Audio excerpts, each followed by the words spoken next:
মানুষরা কখনো কাউকে তেল মারি না, কখনো তো কাকে বুলুক্কত করে চলি না। যতদিন থাকবো অন্যায়ের বিরুদ্ধে কথা বলবো। আপনি পদ্মা সেতু বানান, ভালো কথা। আপনি বিভিন্ন মেট্রো রেল বানান, ভালো কথা। ফ্লাইওভার বানান, বিভিন্ন ভালো কথা।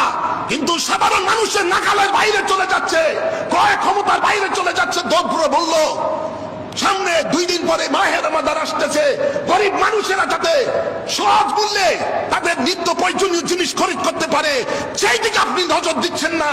আপনি একে একে সেই জঙ্গিবাদীদেরকে আপনি তারা উৎসাহ দিচ্ছেন, তাদেরকে আপনি প্যাট্রোনাইজ করতেছেন, তাদেরকে আপনারা বিশেষ বিশেষ জায়গার মধ্যে বসিয়ে দিচ্ছেন।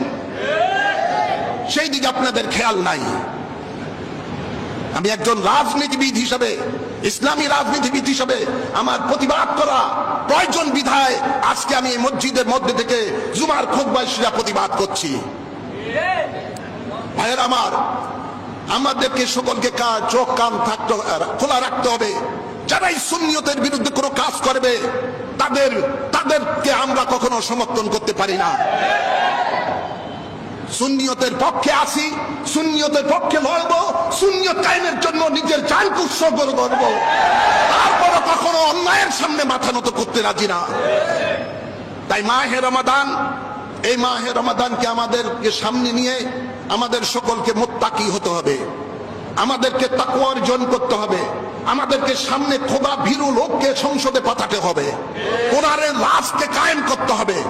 বাংলাদেশের মধ্যে কোরআন সুন্নাহর রাজ যেই দিন কায়েম হবে, সেই দিন চিরতরে এই ধরনের নাস্তিকতা দূর হবে, এই ধরনের দেশকে লুটপাট করা বন্ধ হবে, এই দেশের মধ্যে সকল অন্যায় অবিচার বন্ধ হবে।